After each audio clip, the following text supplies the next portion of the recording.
எல்லாரும் அந்த மொட்டை கருதாசி எழுதுனீங்களா? பாரு நீங்க அன்பே கம்மு இருக்கிறது அடே காஸ்கேப் ஆயிட்டு இருக்காரு டூ பண்ற அது நல்லா இல்ல. நண்பர்கள் அனைவருக்கும் வணக்கம். இன்னைக்கான ஃபர்ஸ்ட் ப்ரோமோ வந்துருச்சு. இந்த ப்ரோமோல நிறைய கண்டென்ட் இருக்குங்க. ரொம்ப நாள் ப்ரோமோல கண்டென்ட்டே இல்லைன்னு ஃபீல் பண்ணோம்ல, இதுல சூப்பர் கண்டென்ட் இருக்கு. இதை பத்தி நம்ம நிறைய பேச போறோம். அதுக்கு முன்னாடி இந்த வீடியோக்கு ஒரு லைக் போடுங்க. கண்டிப்பா இந்த ஹெல்ப் மட்டும் எனக்காக நீங்க பண்ணுங்க. நீங்க லைக் போட்டீங்கன்னா தான் இந்த வீடியோக்கு ஒரு பூஸ்ட் கிடைக்கும், இன்னும் நிறைய பேர்கிட்ட போகும். அதனால தான் சொல்றேன், இதை நீங்க பண்ணுவீங்க நான் நம்புறேன். அதே மாதிரி சப்ஸ்கிரைப் பண்ணாம இருக்கீங்கன்னா சப்ஸ்கிரைபும் பண்ணி வச்சுக்கோங்க. முதல்ல இந்த ப்ரோமோல என்ன நடக்குது அப்படின்றத நான் உங்களுக்கு சொல்லிடுறேன். நேற்று எபிசோட் நீங்க பார்த்திருப்பீங்க. கடைசியா போகும்போது விஜய் சேதுபதி ஒன்று சொல்லியிருப்பாரு. அது என்னன்னா, மொட்டை கடுதாசி எழுதி வைங்க, நாளைக்கு பார்க்கலான்ற மாதிரி சொல்லியிருப்பாரு. அப்போ கூட கனி டவுட் கேட்டிருப்பாங்க, சார் டாஸ்க்ல நடந்ததை வச்சா இல்ல பொதுவாவா அப்படின்னு கேட்டிருப்பாங்க. அதுக்கு விஜய் சேதுபதியும் என்னமோ பண்ணுங்கன்ற மாதிரி சிக்னல்லையே சொல்லிட்டு அங்கிருந்து கிளம்பி போயிருப்பாரு. அதுக்கப்புறம் எல்லாருமே மொட்டை கடுதாசிலாம் உட்காந்து எழுதியிருப்பாங்க. அந்த மொட்டை கடுதாசியை தான் இந்த இடத்துல வச்சு படிக்க போறாங்க போல. ஆக்சுவலா விஜய் சேதுபதி தெளிவா ஒன்று சொல்லியிருப்பாரு, நீங்க எழுதுறவங்களோட பேரை மென்ஷன் பண்ணா போதும். உதாரணத்துக்கு இப்ப பார்வதிக்கு எழுதுறீங்கன்னா டூ பார்வதின்னு எழுதினா போதும், உங்க பேரை ரிவீல் பண்ண தேவையில்லை அப்படின்ற மாதிரி சொல்லியிருப்பாரு. ஸோ எல்லாருமே மொட்டை கடுதாசிலாம் எழுதுனாங்க. நேற்று எபிசோடு கடைசியிலேயே அதை காமிச்சாங்க. எல்லாருமே ஒரு வாரம் உட்காந்து மொட்டை கடுதாசி எழுதுனாங்க. அதுக்கப்புறம் பிக் பாஸும் இந்த இடத்துல வந்து போடுங்கன்ற மாதிரி சொல்லிட்டாரு. எல்லாருமே போய் போட்டுட்டு இருந்தாங்க. அதுல அரோரா போடும் போது ஒன்று சொல்லியிருப்பாங்க. என்ன சொல்லியிருப்பாங்கன்னா, ஐயோ இது நான் தான் எழுதுனன்றது மட்டும் தெரிஞ்சிடக்கூடாது, பிக் பாஸ் மாட்டி விட்டுறாதீங்க அப்படின்ற மாதிரி சொல்லிட்டு போட்டிருப்பாங்க. ஏறக்குறைய எல்லாருமே வந்து இதுக்கு முன்னாடி வீட்டில் வந்து கொஞ்சம் தைரியமா எழுத மாட்டாங்க. நான் என்ன நினைச்சேன்னா, யாருக்கும் இந்த வீட்டில் தைரியம்லாம் கிடையாது, கோழைங்க மாதிரி தான் எழுதுவாங்கன்னு நினைச்சேன். பார்த்தா கொஞ்சம் தைரியமா எழுதியிருக்காங்க. ஏன்னா வந்து இந்த ப்ரோமோல சிலர் லெட்டர் படிக்கும் போது என்னடா நம்ம ஆளுங்க இப்படிலாம் எழுதி வச்சிருக்காங்களான்னு ரொம்ப ஆச்சரியமா இருந்தது. சரி, ஒவ்வொரு லெட்டரா நம்ம பார்ப்போங்க. நம்ம இப்ப நீங்க கண்டுபிடிக்கிற வேலையை செய்ய போறீங்க. நானும் கெஸ் பண்றேன், நீங்களும் கெஸ் பண்ணுங்க, யாரு சொல்றது சரியா இருக்குன்றத பார்ப்போம். அதாவது லெட்டர் மூலியமாவே இதை யார் எழுதியிருக்க வாய்ப்பு இருக்குன்றதை கெஸ் பண்ணோம். அதுதான் இந்த கேமோட கான்செப்ட். சரி, ஃபர்ஸ்ட் லெட்டர் வந்து கனி படிக்க ஆரம்பிக்கிறாங்க. அதை விக்ரம் கண்டினியூ பண்றாரு போல. ஏன்னா கனி எப்படி ஆரம்பிக்கிறாங்கன்னா, டு பாருன்ற மாதிரி ஆரம்பிக்கிறாங்க.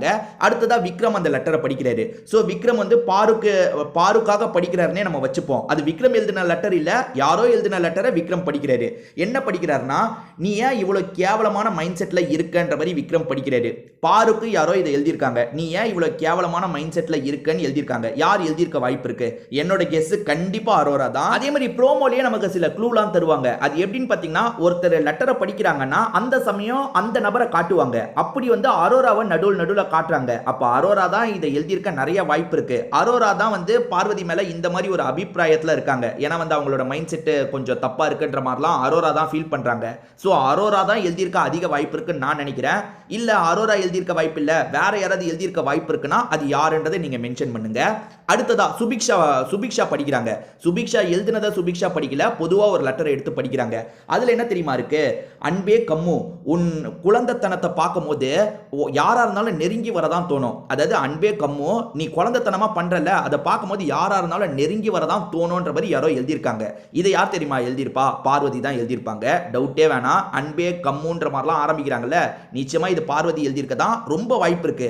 ஆனா கம்மு கன்ஃபியூஸ் ஆகுறாரு. அரோரா எழுதியிருப்பாங்களா பார்வதி எழுதியிருப்பாங்களான்ற மாதிரி கன்ஃபியூஸ்லாம் ஆயிட்டு இருக்காரு. டவுட்டே வேணாம், பார்வதி தான் எழுதியிருப்பாங்க. ஆனா பார்வதி இப்படி எழுதியிருக்க கூடாது, அது பெரிய தப்பு. ஏன்னா வந்து நீங்க ஒண்ணு அவனை விட்டு விலகி இருக்கணும். அவனை விட்டு விலகியும் இருக்க மாட்டீங்க, திரும்ப அவங்க கிட்ட போறீங்க. இது கண்டிப்பா பார்வதியோட கேமை தான் ஸ்பாயில் பண்ணும். ஏன்னா அந்த லெட்டரை சுபிக்ஷா படிக்கும் போது பார்வதி சிரிக்கிற மாதிரியே காமிச்சிட்டு இருக்காங்க. சோ பார்வதி தாங்க கண்டிப்பா எழுதியிருக்கவும் வாய்ப்பு இருக்கு. அதை கொஞ்சம் டீட்டெயிலா எழுதியிருப்பாங்க, நமக்கு ப்ரோமோல கம்மியா காட்டுறாங்க. ஆனா பார்வதி இந்த விஷயத்தை பண்ணிருக்க கூடாது.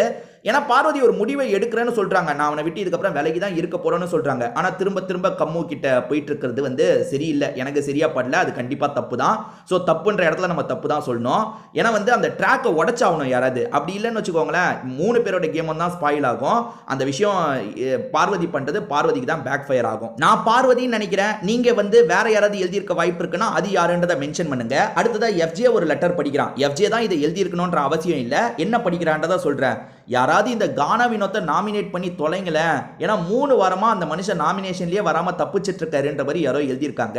அதை எஃப்ஜேவும் வந்து சிரிச்சுக்கிட்டே தான் படிக்கிறான். எல்லாருமே கிளாப்லாம் தட்டிட்டு இருக்காங்க. இதை யார் எழுதியிருக்க வாய்ப்பு இருக்குன்னு நீங்க நினைக்கிறீங்க? எனக்கு 2 பேர் மைண்ட்ல இருக்காங்க. அந்த 2 பேர் யாருன்னு சொல்றேன்.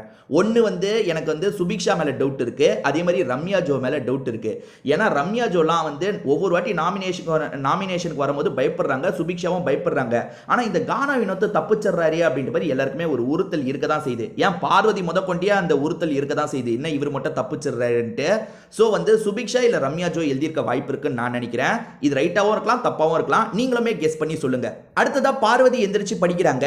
வியானாக்காக எழுதியிருக்க ஒரு லெட்டரை தான் படிக்கிறாங்க. அதுல என்ன எழுதியிருக்குன்னா, எஃப்ஜே ஃப்ரெண்டுன்னு சொல்லி நீ ஒரு விஷயத்தை பண்றல, அது பார்க்க நல்லா இல்ல, அது சரியில்லை அப்படின்ற மாதிரி யாரோ எழுதியிருக்காங்க. இதை யார் எழுதியிருக்க வாய்ப்பு இருக்குன்னு எனக்கு சில கெஸ் இருக்கு. கனி எழுதியிருக்க கூட வாய்ப்பு இருக்கு, கனி எழுதியிருக்க வாய்ப்பு இருக்கு. அதே மாதிரி திவ்யா இல்லைனா சாண்ட்ரா எழுதியிருக்க வாய்ப்பு இருக்கு. என்னோட கெஸ் இது. ஏன்னா வந்து வியானா நீ ஃப்ரெண்டுன்னு ஒன்று பண்றல, அது பார்க்க நல்லா இல்லைன்னு யாரோ எழுதியிருக்காங்க. யார் எழுதியிருக்க வாய்ப்பு இருக்கு, நீங்க உங்க சைடில் கெஸ் பண்ணுங்க.